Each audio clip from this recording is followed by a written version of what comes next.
Last year, I built this. This is the version 1 of my 3D printed centrifuge, and this is its replacement. It has many improvements over its predecessor, but before we get into all of that, let's refresh with some context. A significant part of my R&D is dedicated to algae. For a while now, I have been on a mission to try and cultivate algae and try to use it as a feedstock to make things like fuels, biopolymers, and so on. The strain of algae I most commonly work with today is Chlorella vulgaris, or common green algae. A prime motivation for this is that algae can be grown almost anywhere and in quite variable conditions. They are also a very potent carbon sink that could potentially enable things such as carbon negative fuels. Last year, I built the V1 of my centrifuge to try and speed up the process of separating the algae from its culture media. It was what I describe as a flawed success. And while the V2 is an improvement over the V1, it's also a gateway to something bigger. I want to build out an open source ecosystem for benchtop 3D printable mechanisms. But that's something for another video. Today on Doing It Ourselves, I'm going to be walking through all of the changes with the V2. I'm going to showcase the assembly, and finally, at the end, we'll give it a quick test. So let's get right into it. But what was wrong with the V1 in the first place? Firstly, wobble.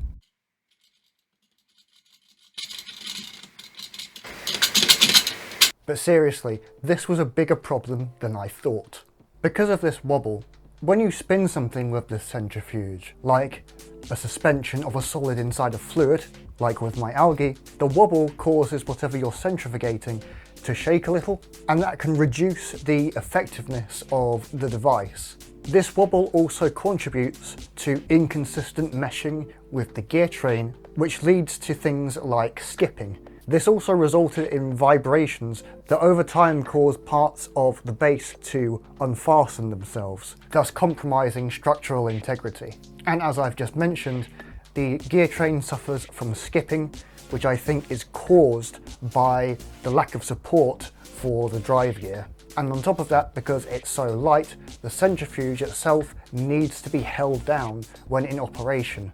Okay, now that I've told you all the problems with the V1, let's fix them. A core design philosophy with the V2 is standardization, and this is reflected in how I design the parts. Let's start with the base. In the V1, you had a two-part system where the spindle end of the base and the base for the gear train were two separate specialized parts. In spirit of standardization, there is now only one base, and you can now fit as many of these together as you like. The spindle base is now a module that interfaces with the same sleds as the gear posts, and this can be placed anywhere on the gear train because of the nature of the design. The gears are now slightly thicker, and the drive gear has been made easier to print at the cost of using slightly more material. A new addition to the design are these small support gears. These act like stabilizers for things like the drive gear, and hopefully they will solve much of the stability issues with the centrifuge. Yet another new introduction are these weight modules. You can fill these with sand or metal or any other heavy material you want, and these come with a lid that you can screw down to contain the material. And it's kind of self-explanatory, but the idea is that these will help weigh down the whole assembly. There are a few other minor adjustments that have been made, but parts such as the hub and the vial holders have been retained from the V1. Something else that's changed in terms of fittings more than pure design choice is the use of a combination of long screws and nuts for the gear posts. One of the gear posts on my V1 actually snapped at the drive end, and this was caused by the fact that the gear posts didn't have continuous reinforcement throughout them. I don't know why I didn't do it this way in the first place. It just makes sense to have one screw going through the whole gear post so that you have reinforcement throughout and you have a gear post that will likely never ever snap. And as I've implied, the gear posts and the sleds they sit on have also been retained from V1. Alright, enough talking about it. Let's assemble and test this thing.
Okay, so yeah, slight design error with that spindle. Don't worry though, the STL now has the spindle with the right amount of teeth on its gear. That and all the other updated files will be available on my Thingiverse page. But yeah, I'm actually quite impressed with the results. I think this version actually produced better sedimentation of the algae than the V1 did. I think that's the more stable spindle and tighter fitting hub that's working its magic there. The gear train still skips a little, but it's much more stable than the V1 was. Because I had the weights, I didn't have to hold on to the centrifuge nearly as much as I did previously. Weirdly, I found that rotating the drive gear anti-clockwise resulted in less skipping than rotating it clockwise. I'm not sure the reason for that, but hey ho, that's what I found. But all in all, I think this was a significant improvement over the V1. And as I hinted at the beginning of this video, this is not the end for this design. This is part of something bigger, which I look forward to showing you later down the line. Anyway, thank you all for watching. If you like what you see here, don't forget to like and subscribe. Take care, and I will see you in the next one. Bye for now.